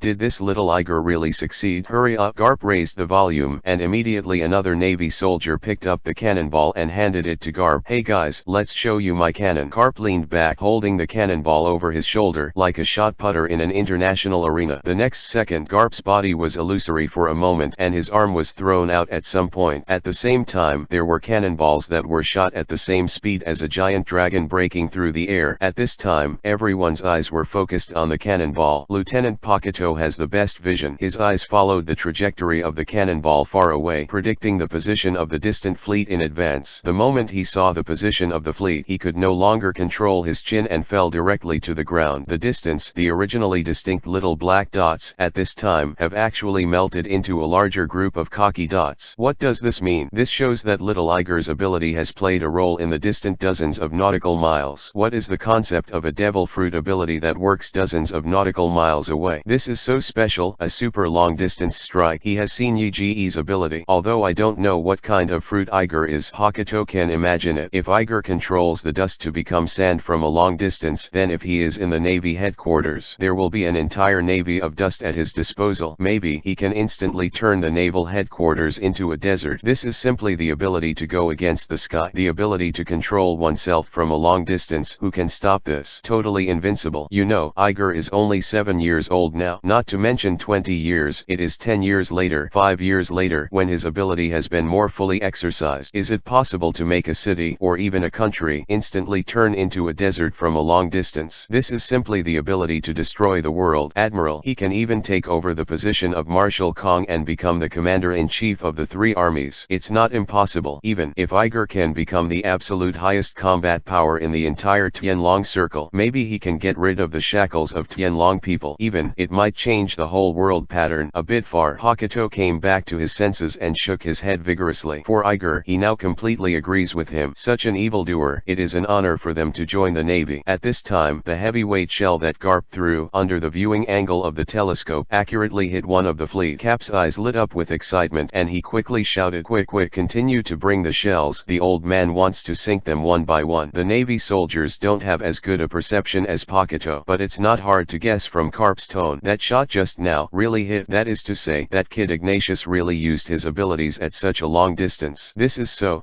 outrageous. Almost all the chins of the Navy soldiers fell to the ground, and their eyeballs were stretched out, and the elder circled them a few times. There were still a few veterans who obeyed the order and ran over to deliver the shells to Cap, but this did not affect the heartfelt shock of the group of Navy soldiers who had followed Garp for nearly 10 years. Iger, now it's no longer a monster to describe. In their world, there are people who can skillfully use the fruit power and develop the fruit power to the fullest. It's all the existences that they can't reach, like the legendary pirates with Whitebeard, Golden Lion, and Solitary Red. The fruit ability of those people is all powerful. This is not only the power of their fruit ability itself, it is because of their daily use and practice by their users. It took an unknown amount of time to complete the deep development of the fruit, but even they have never heard of anyone who can freely actually extend their abilities to dozens of nautical miles away. In the Navy, I heard that Lieutenant General Poseri can turn into light in an instant and run out dozens of nautical miles away. Lieutenant General Kuzan can instantly freeze the sea surface of dozens of square nautical miles. As for the terrifying Lieutenant General Sakaski, he can cover an area of dozens of nautical miles with magma. But those are all Lieutenant Admirals of the Navy headquarters. A Lieutenant General specially trained by Lord Zifa. They can almost be said to be the leaders of the future Navy. Moreover, they are the three most proficient in developing the abilities of the natural system in the entire Great Route. Even in the entire world, they are all under the systematic guidance and training of the Admiral of the Navy, and they can only achieve this level by practicing hard day after day. But this little Iggy in front of him, he is only 7 years old. 7 years old. When One Piece was 7 years old, maybe he was still a little kid who didn't understand anything. When Whitebeard was 7, he didn't even know what sailing was. When Lieutenant General Garp was 7 years old, he coughed. Maybe he only knew how to burp, fart, pee, and mud. The current Iger, who is only 7 years old, can already rival the Lieutenant General of the Navy headquarters in the range of ability to display. Just horrible. No wonder people are determined to become admirals at such a young age. But when they were drinking with little Iger, they had heard him say it many times. At first, everyone was still bragging as little Iggy. Now it seems that with this talent, let alone the Admiral of the Navy, there is no problem with the Commander-in-Chief of the three armies. At this time, everyone stopped talking. They are all silently pondering what they said to little Iger just now. Really? Slap in the face? It's just that my brain is broken to be able to say such things. All the Navy soldiers only felt hot on their faces and wished they could dig into the gap on the deck. It's so embarrassing. However, just when this group of Navy soldiers were collectively embarrassed, Garp cereal shells have already hit the Sun Pirates ships one by one. As can be seen from the telescope, the sand and fog that had just blocked the fleet had gradually dissipated, revealed the fleet just buried in the fog. The fleet at this time, the ships were tattered and could not move at all, and every ship was marked by sand erosion and shelling. Whether it is the engine or the propeller, it has been completely destroyed. Now, it means that this group of Murlocs has been completely stranded at sea. Boys. Seeing this, Garp hurriedly raised his arms and shouted, "The boat of this group of Murlocs can't move anymore. Speed up, let's rush over." Garp gave an order completely without the appearance of the Navy. Listening to the way he speaks, it's like a big pirate. Good, good, good. The Navy soldiers were still a little immersed in the shock just now, and they did not recover. It wasn't until a few seconds after Garp finished speaking that they returned to normal, and they answered in unison, "Long live Lieutenant General Garp." The sailors, as usual, shouted victory cheers. As long as they catch up with the group of pirates, they must teach these slippery guys a lesson. Ha ha ha, you shouldn't call another one at this time. Long live little Iggy. After all, Iggy is the big hero. Amidst the cheers, Garp smiled and held little Iger under his arm, laughing at the sailors. Long live little Eagle. Some Navy soldiers reacted immediately and shouted instead, "Long live little Eagle." The other Navy soldiers quickly changed their tune, "Long live little Eagle." At this moment, the whole dog-headed warship was in a cheerful atmosphere. It seems that whether or not you can catch the Murlocs is secondary. The most important thing is that now the Navy is about to welcome one of the most evil geniuses ever. Amid the cheers, Garp turned his attention to the little boy tucked under his arm. At this time, even his weather-beaten heart was filled with many emotions. Even if he killed him, he would never have imagined that his grandson would bring him so many surprises. Kill the Sea Kings from mastering the natural ability to learn the entanglement of overlord color without a teacher. To this day, he has miraculously displayed his ability at a super long distance. This is simply a freak, unprecedented freak, and this freak is actually his own grandson. Garp even had the urge to burst into tears. Ding! Congratulations to the host for completing the new achievement. Ding! Congratulations to the host for winning the title Bad Old Man Reaper. Note: let a bad old man fall in love with you, the needle will not poke. Chapter 12 is the system equipped with Yoja Yin. At this moment, Iger was being pinched by Garp under his arm, and he was a little embarrassed to accept the cheers of the sailors. Suddenly, the system's mechanical prompt sounded in his mind. When I heard that the new achievement was unlocked, Iger was a little happy, thinking that his ultra-long distance control had been recognized by the system. However, the next sentence, the title of Bad Old Man Reaper, almost made him vomit blood. What a shit old Reaper. System, I'm a pure straight man. Don't give me this gay title. Also, even if it's gay, can you give me a white-faced niche Reaper or something? Bad old man. What the hell? Iger collapsed completely, and he roared in his heart. In other words, is your own system really just a punch-in system? This way is too wild. However, the system doesn't care what he's thinking. Ding! Congratulations to the host for unlocking 2 titles. There are no rewards to trigger for the time being. Please continue to work hard. Ding! Congratulations to the host host for obtaining the exclusive icon card for the title. The host can view it at any time. Ding! Congratulations to the host for triggering the title fusion. At present the two titles can be merged. Does the host choose the fusion title? The mechanical sound of the system reverberated in Iger's mind. At this time, Iger was a little confused. System, I understand the title obtained by completing the achievement, but what is this exclusive icon card? By the way, what new title can my two titles be merged into? You have to show me. For his own system, Iger already felt quite unreliable. In order to prevent himself from reaping strange titles, Iger decided to ask first. Ding! The title exclusive icon card is the picture style of the title obtained by the host. Ding! As for the new title, you can immediately demonstrate the fused icon for the host to see. Well, show me. What is the title after fusion? Iger frowned, waiting for the systematic follow-up in his heart. Ding! The giant spear that overturned the Sea Kings and the bad old man Reaper merged. The new title, the giant gun that harvested the bad old man. Ding! The exclusive icon for the new title has been generated. Please check the host. As the system's mechanical voice finished speaking, a card automatically appeared in Iger's mind. Iger just glanced at it and almost fainted. I saw a new interface at the system panel. In the interface, there are rows of dark black grids. At this moment, the first grid in the upper left corner suddenly exudes a golden halo, and the black silhouette in the middle slowly turns into color. I rely on. Iggy was shocked. I saw that in the colorful card it was the 7-year-old little Iger who was laughing and held by Garp in his hand hanging above his head, and Garp was doting on his face. Looking at this, it turned out that Iger was going to be thrown out as a javelin. Iger collapsed completely, and his face was filled with black lines visible to the naked eye. What is this writing on? System, why is it so crazy? I refuse to fuse. Iger couldn't help but rolled his eyes at the system in his heart. What kind of a giant spear that reaped the old man? Ding! Choosing fusion can trigger generous rewards. Please choose carefully. There are rewards that also no can't endure. Choose fusion. Iggy sighed helplessly. This kind of thing is just a decoration, and the reward is really fragrant. If it is someone else to choose, they will also merge. Ding! Congratulations to the host for getting a new title, the giant spear of harvesting the bad old man. Ding! The reward has been sent to the system mailbox. Please accept the host. When Iger heard the system's mechanical sound read out the title, he was quite on the verge of tears. Forget it. Open your mailbox and see what rewards the system has sent you. Iger called out the mailbox, opened it, and found 2 new emails. Ding! You have a new email to sign for. Reward. System intelligent voice. Sister Royal. Note: you can modify the system prompt sound and it will be used automatically after acceptance. Sister Royal. Iggy's eyes brightened instantly. Your own home system, so good to play. Iger immediately chose to receive it. Who doesn't want a queen? Ding! The intelligent voice. Sister, you is equipped. Ding! You still haven't received the next reward? What do you want me to teach you? Huh? Little thing. At this moment the system's voice has become a female voice. There is still a little domineering in the high cold, and in just a moment Iger is intoxicated. Okay, I'll do it right now. Iger immediately chose to open the next email. Ding! You actually got the hidden reward of the new title. Not bad. Ding! The new reward is named Surviving Senbei. Note: the strong Senbei left after being eaten. In the face of the dilemma of being eaten by all the same kind, it has evolved a super hard body. Even if it is a Kappa crown, the bite force of the world and the powerful armed color can only leave a row of shallow teeth marks on it. Ding! You did a good job, kid. Keep up the good work. Jinbe. Iger was stunned for a moment, then reacted immediately. The reward given by the system turned out to be a senbei, or eat the leftovers. System, is it sent by God to torture people? This senbei has a hairy use. Can't be used to grind Cap's teeth. Although the system's Yuji's voice was really nice, Iger really didn't want to communicate. He shut himself up. Iger turned off the system directly. In reality, come to think of it, the cheers of the sailors are over. At this moment everyone is performing their duties, the command of the command, the investigation of the investigation, the helm of the helm, and the brush of the gun. Garp also put Iger down, and he folded his arms and looked at the stagnant Sun Pirates fleet ahead. Although they were about to fight the pirates, the Navy soldiers on the warship could not see any tension. Instead, there is a feeling of ease and comfort. There is a reason for this. Because trust. Almost all the soldiers on the warship were carefully selected by Garp. Garp knows them. They trust Garp. They know each other. They trust each other. Garp has the power to make countless pirates stunned. As the saying goes, only the mice that Garp ran away with the water, and there are no pirates who have just one Lieutenant General Garp. Therefore, when the ship of the Sun Pirates was forced to stop, it meant that the pirates had already lost. This is why the sailors cheered and celebrated so early. The next battle will not be too difficult. They, HQ-3, Lieutenant General Garp's exclusive warship, must win. Just as the Navy soldiers are gearing up, the dog-headed warship has approached the Sun Pirates at a very fast speed. speed. The Navy soldiers on the observation deck could finally see the movements of the fish people in the Sun Pirates. In the telescope on the flagship deck of the Sun Pirates stood a group of Murlocs. The leader was obviously a tall red Murloc. He seemed to be born with a leadership aura, standing at the bow of the boat calmly talking to a group of Murlocs below. Then, a fat Murloc in an orange-red martial arts uniform came out. He came to the side of the ship and jumped into the sea. Behind him there were also several Murlocs in martial arts uniforms jumping into the sea one by one. Soon, almost all of the remaining fish people got under the deck, not knowing what to do. In the end, the entire fleet, only the red Murloc and one with a shark nose, remained on the deck. Chapter 13. As long as you are bold enough, slash the shells with a big knife. The scouts of the Navy were still guessing what this group of Murloc pirates wanted to do. However, this group of Murloc pirates quickly gave them an answer directly. I saw that the Sun Pirates fleet was originally stagnant at sea. Suddenly it was like being possessed by a ghost. They turned their heads in unison. Then, rows of black hole muzzles were aimed directly at Garp's warship. The scout of the Navy couldn't help shedding a layer of cold sweat on his forehead. Then, he reacted instantly. If their own warships are still approaching each other at a very fast speed, then the distance between the two sides can definitely enter each other's range. Attention everyone. The Navy scout hurriedly put down the binoculars. He turned around and shouted at the Marines below. The Sun Pirates on the opposite side have already set up artillery against us, and they are ready to resist. Hearing the shouts of the scouts, all the Navy soldiers immediately accelerated their movements, and the speed more than doubled in an instant. Lieutenant Paquito reacted the fastest. I saw that he pointed his hand in the direction of the Sun Pirates and shouted loudly. Team 1 goes to reel. Team 2 goes to turn on the spare propellers. Team 3 prepares the helmsman to dodge. 4 teams of combatants came to the deck to assemble and prepare to withstand the shells. By the way, Team 5 go get the cannonballs and prepare to counterattack. In just a few words, Paquito clearly arranged the work that everyone should do. The Navy soldiers didn't linger and immediately arrived. This is a high-quality naval soldier. Good attitude, listen to orders, high execution. In less than a minute, all the Navy soldiers were already in position, ready to start the artillery battle. However, at this moment, a member of Team 5 ran up to the deck and reported loudly. Report, the shells have just been used up by Lieutenant General Garp. Nanny. This report immediately shocked everyone. Ahahaha, I'm sorry, I threw it too much just now. Garp was also supervising the battle. He scratched his head and laughed. Boom, boom, boom. Suddenly, there was a loud rumbling in the distance. Then, the pitch-black shells were shrouded in the dog-headed warship like a rain curtain. Damn it, the shells are gone. Paquito looked at the barrage flying over the sky and cursed in a low voice. But he didn't panic. After following Garp for so many years, it was not unheard of. Immediately make a decision. All 5 teams come to the deck and defend against the shells with the 4th team. Team 3, drive the boat well and don't sway. Although Paquito has made a fairly perfect strategy in the shortest possible time. However, when the shells are lost, the Navy loses its suppressive firepower. You can only dodge and resist, relying on the speed of the warship to quickly detour and approach the Sun Pirates fleet. However, the fish people will fight back with cannonballs, which is indeed beyond Paquito's expectations. Except the fish people want to delay time to escape. Paquito can't think of any other reason. You know, Murlocs are creatures in the sea. If they choose to abandon the ship and escape and then dive deep into the sea, the Navy really has nothing to do. But they didn't. Obviously, either there was something very important on the ship, so they had no choice but to find a way to escape with the things, or for some other reason, they had to face the Navy and fight shelling. If the former reason is the case, according to the assumption, the Murlocs can control the ocean currents. Presumably at this time, some Murlocs must have descended into the sea, ready to use the ocean currents to help the fleet escape. Thinking of this, Paquito looked up at the Sun Pirates fleet in the distance and then shouted confidently, "Be sure to block these shells for me. There's a good chance they have something extremely important on board. You must hold me up to them." Paquito's voice just fell. Cannonballs like raindrops smashed right in the face. And just like that, a famous scene unique to the world of pirates appeared. Iger had imagined such a scene countless times, but he really had to be amazed when he was actually in it. Sure enough, as long as you are bold enough, you can cut the shells with a big knife. I saw 4 and 5 teams of naval soldiers on the deck of the warship, each with a naval saber, and stood apart. In the face of the flying shells, they crackled with their sabers, and the shells that came directly slashed overboard. This is really a big scene. Iggy couldn't help but admire. On the deck, the sound of ding ding ding mingled together. Every Navy soldier stood still, knives in both hands. The shells came one by one, and it was very accurate. The adjutant Paquito on the side also drew his sword. As he commanded, he also used the knife to chop the shells in front of him off the boat. Ha ha ha, it's good to come. At this time, Garp also had itchy hands. He was even more more brave, standing directly on the bow. Armed color covers both fists, punching wildly against the barrage. Garp's punches are even faster than the barrage. One cannonball is thrown with every punch. The cannonball flew out and collided with another cannonball, causing a chain reaction in the barrage. Boom boom boom. Garp alone gave enough sense of security to the Navy soldiers. However, even the strongest manpower has its limits. I can't wait for Iger to sigh about the bravery of the naval soldiers. Immediately the soldier missed a shell. The pitch-black shells hit the flat oak floor of the warship directly, creating a terrifying pit in an instant. One missed one here, and it was like a contagion immediately. Around. The Marines were immediately distracted. For a while, the shells were leaked. Some Navy soldiers didn't react fast enough. They didn't have time to avoid the cannonball, and were directly hit by the cannonball. He immediately vomited blood and fell to the ground, unconscious. Quickly carry the wounded away. Hakuto glanced at the fallen Navy soldier and instructed the other team members to go over and carry the wounded away. Then he saw Iger standing in the crowd again, and couldn't help shouting, "Little Eagle, hurry up and hide. Your abilities are useless here." Hakuto was right. Common sense, the ability to control sand and resist cannonballs is nonsense. Even if Iger builds a high sand wall, it can be penetrated by shells in an instant. Moreover, the raised sand and dust may have confused the eyes of the Navy soldiers below. At this moment, Iger's ability may be completely messed up. "No, Colonel Hakuto, let me stay. I have the means to fend off the shells." Little Iger's voice is too immature, even smaller in this environment of artillery fire. Ignatius could only expand his hands into trumpets and shout with all his strength. Chapter 14 Swish Fruit ability has evolved. Go back to Little Iggy. "We all know you're good, but sand can't resist cannonballs." In addition to resisting, an old soldier still persuaded Iger with all his strength. After yesterday's demonstration of the ability to kill the Sea Kings, almost all the Navy soldiers knew this good little guy. Little Iger, very good at their temper. The veteran's statement was instantly echoed by the Navy soldiers, and several veterans who were still able to distinguish themselves while resisting the shells said, "Yes, Little Eagle, go back. The boat is rocking. What if you're thrown overboard in a minute? Leave this situation to us now. Come in, Little Eagle." The Navy was really thinking about Iger's safety. In the current situation, it is indeed dangerous for a person like Little Iger who has no experience at sea. But Iger is also full of goodwill towards these Navy soldiers. He didn't want to see everyone injured like the sailor just now. He was determined to help everyone. "Believe me, I can make a big cave." At this time, Garp finally couldn't help it and glanced back at Iger. "Ig, you haven't systematically studied domineering. Sand is not going to help you stop a cannonball. Be obedient. Come out later when we catch up with them." Iger heard this and sighed deeply. Sure enough, Garp's previous admiration for himself was just to encourage himself. He still doesn't believe in himself. That being the case, Iger's eyes suddenly burst into flames of fighting spirit. "I have to prove myself. Watch me build a cave on the top of the mountain for you to see." "System, I want to use evolution points. I want to strengthen the rust fruit," Iggy shouted in his head. Although the system is not reliable above the title, the rewards given are indeed quite acceptable. Not long ago, Iger was looking at the instruction manual for the rustling fruit. "I have seen in the description that the ability of Shasha fruit can be strengthened, but you have to consume your own evolution points." Iger remembered that after the ability of the Shasha fruit was strengthened, it could make the sand grains very hard. Ding, oh ho, do you finally remember me? Little thing. Sister, you sounded feeling a little resentful. Iggy's heart warmed when he heard it. Oh, this damn voice makes me forget about the unreliable past of the system. Ding. After using the evolution point, Shasha fruit can choose 3 evolution directions: crystallization, intrusion, and adhesion. Which one do you choose, baby? Iggy didn't react for a while. After the system became Yuja-yin, why is it obviously different from before? Damn it, what the hell is it, baby? Crystallize, just crystallize. Time was running out and Iger didn't bother to care about what the system had become, so he gave orders directly to the system. Ding. Okay, the evolution point is successfully used. Ding. The upgrade and strengthening of the Shasha fruit is completed. Ding. Promise me, make good use of it. As the sound of the system fell, Iger obviously felt that his control over his own sand became stronger. There is still some kind of connection between the faint Shasha fruit. Awaken. With a thought, Iger's body exploded into a sky full of dust. The sand and dust continued to expand and circle in midair. In the end, it turned into a huge deep sand cave. The cave was so huge that it even directly covered the entire Navy warship. The black hole can be said to completely cover the entire range of the barrage. Crystallize.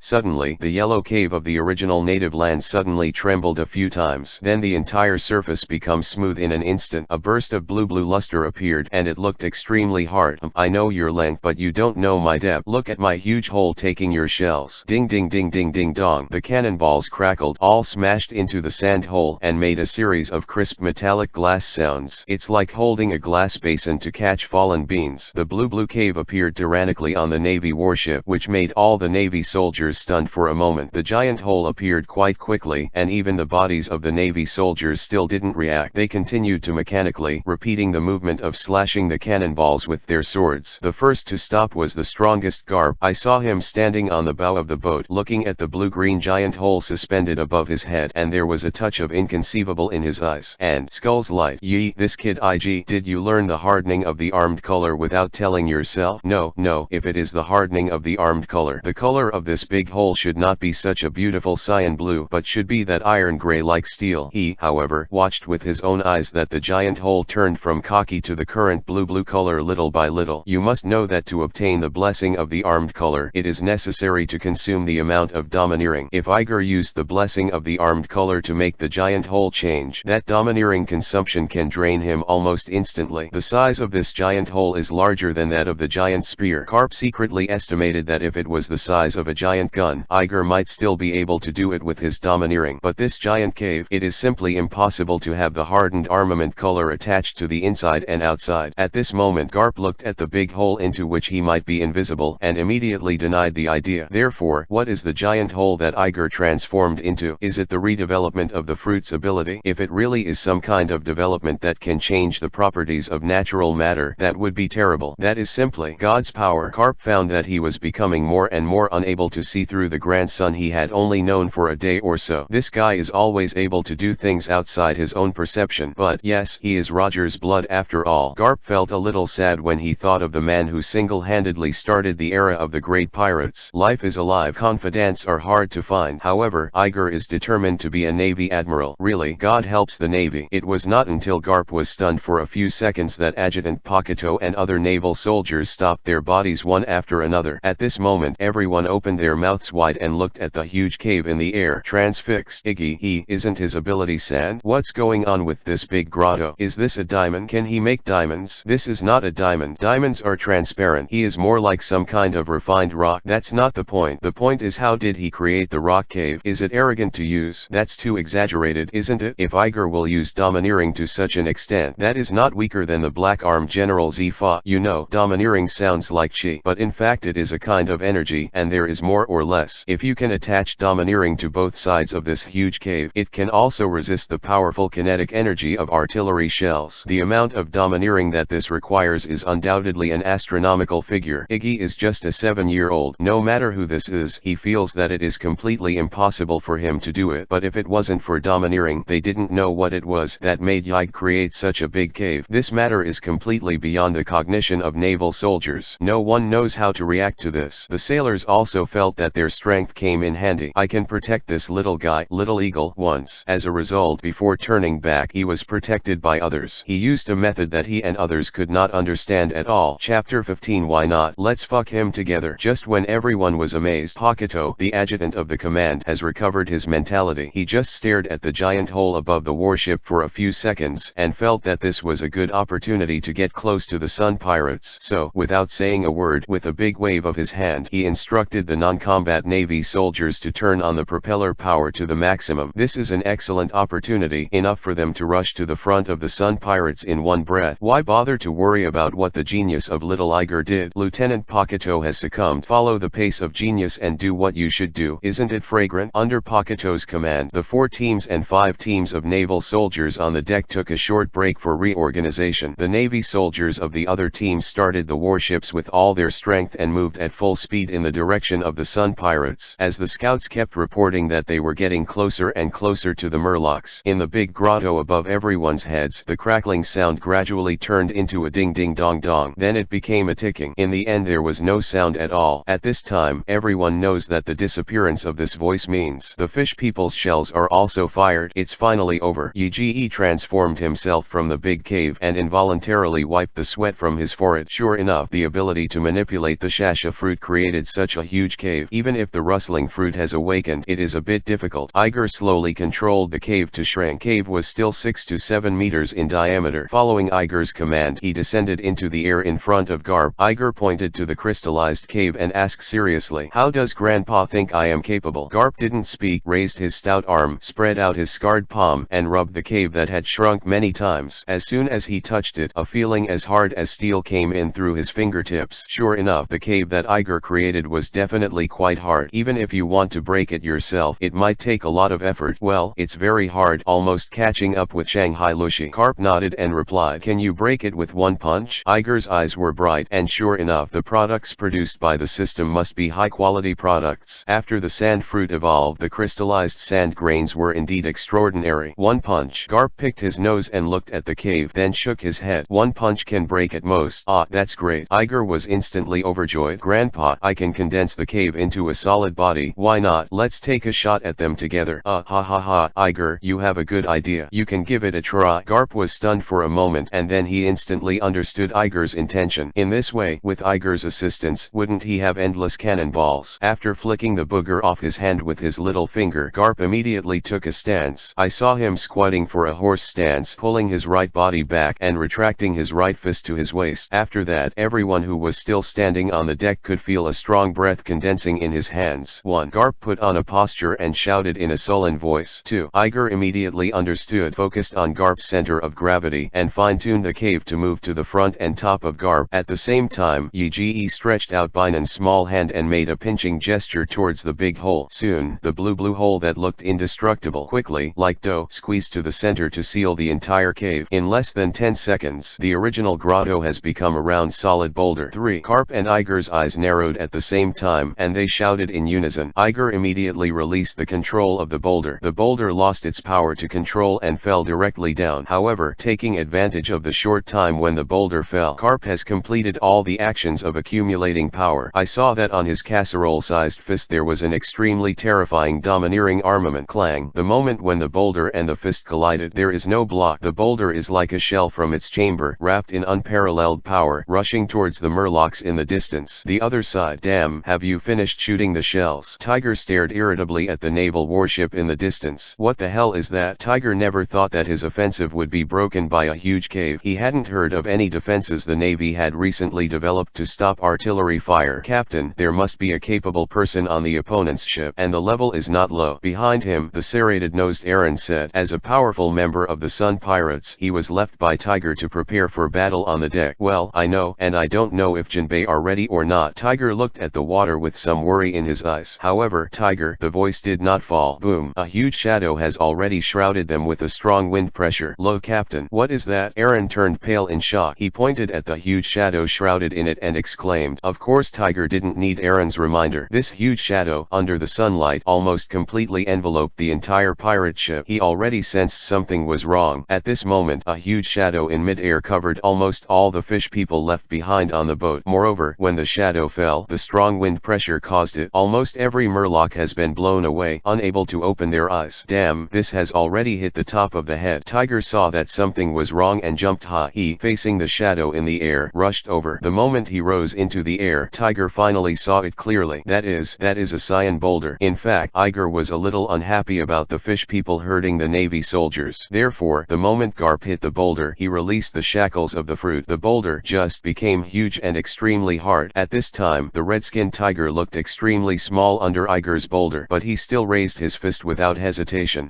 Facing the boulder, Iger threw his fist straight. Boom. Compared to Garp's fist, Tiger's fist is completely a fly fist. He forcibly punched the boulder in vain. There was a soft muffled sound in Tiger's throat. Then, his whole body was smashed down by a boulder. Tiger's body flew back quickly, and then he was slapped heavily into the sea. Captain. Aaron saw Tiger fly out and shouted. The boulder's path remained the same, and it was about to hit the ship. Chapter 16 Fishman Karate. The ocean current falls over the shoulder. At this moment, Aaron didn't care about Tiger's time at all. Aaron didn't even think about it. He also jumped high like Tiger. Kill. Aaron, using all the strength of his body, he punched upward fiercely. Boom. To be honest, Garp's fist was too terrifying before the one he just hit on the boulder. In fact, the entire boulder has long been covered with cracks. In addition, Tiger just punched with all his strength. The sand shell that Iger crystallized with his ability was even more fragmented. At this time, Aaron's punch just hit the crack that Garp and Tiger had just punched in a serious manner. Crack. Aaron's blue fist collided with the crack of the blue boulder. Time seemed to stop for a moment. Then, a huge crack spread wildly, almost instantly invaded the inside of the boulder. Bang. Suddenly, the meteorite-like blue boulder that gave the Sun Pirates a huge sense of oppression exploded. I saw the shells wrapped in it. In an instant, it poured down like jelly beans. Fuck. Aaron cursed loudly. The overwhelming shells were obviously shot by them just now. This is after the opposite area has been accumulated to a certain extent. Give it back. The number is so large that it makes Aaron's scalp numb. Even worse, at this time, Aaron was flying in the air, and there was no way to stop so many shells attacking. What the heck? What kind of monster is that on the other side? Using this ability is too terrifying. It's just amazing. Jinbe facing the cannonballs in the sky. Aaron really had nothing to do, so he could only shout towards the sea below. Originally, according to Tiger's instructions, Jinbe needed to bring a group of karate murlocs. I was going to go under the sea, manipulating the ocean currents to take the sun pirates away, but now, if you don't come out, we'll all be dead. Even if I can't escape this time, I can't let the things on the ship be destroyed. This sentence, Aaron only shouted out in his heart. Murloc karate, the current falls over your shoulders. As if responding to Aaron's thoughts, Jinbe's voice suddenly sounded under the sea. The voice fell. The sea at the center of the fleet suddenly began to vibrate violently. At first it was only the size of a manhole cover, but in an instant the tremor expanded to the size of an entire basketball court. Immediately afterwards, the sea surface boiled as if it had been boiled. Afterwards, a water column soaring into the sky instantly pulled up at the center of the Sun Pirates fleet. The thick water column forcibly swept away the entire fleet. Almost at the same time, the cannonballs that were as dense as a rain curtain slapped the sides of each ship and smashed straight into the sea. Murloc karate, a powerful technique spread among murlocs. This is almost the only technology in the world that can manipulate ocean currents at will, and only murlocs can learn. Fish people can use the pressure of sea water to greatly strengthen the power of their attacks. You can even throw the sea water on your shoulders like a Jinbe current falls over your shoulders. This is also the real purpose of the fish people diving into the sea. Manipulate the ocean currents through dozens of murloc karate loops. In the end, the current was twisted into a very powerful one, and then the strength of all the murlocs was gathered to throw this incomparably thick current out. In the end, it was for the purpose of throwing the man and the ship into a distance where the navy could not catch up anyway. Phew. I finally saved it. Jinbe watched as the convoy was washed away, dodging most of the shells. He breathed a sigh of relief and turned to dive into the bottom of the sea. The ocean current that was just prepared to escape is now all used to protect the fleet. It can be said that the arrangements just now were all disrupted by this sudden boulder. Everything has to start all over again. Well, next, we can only look forward to Aaron and Captain Tiger staying on the boat so we can delay for a while. This is really a thick one. It looks better than my sand gun. Iger stood in front of the railing and sighed while looking at the big water column summoned by Jinbe in the distance. Just as the fish were scrambling to deal with their boulders, Garp's exclusive dog-headed warship has approached the Sun Pirates fleet at full speed. At close range, the large pillar summoned by Jinbe is very spectacular. This big pillar is amazing. One day, I will have to create such a big pillar myself, which is definitely thicker and longer than him. Iger secretly made up his mind. Ding, a roar, such a heart, it's really interesting. Ding, the task is triggered kid. Ding, the reward is huge, hurry up and do it. Accompanied by a pleasant Yuja voice, the system suddenly made a sound. What is the content of the mission? System. Ding, the content of the task, the pillars of the earth and the sky. Quest reward, unknown. Sure enough, even if the system becomes a royal sister, it is still an unscrupulous system. What kind of mission is this? I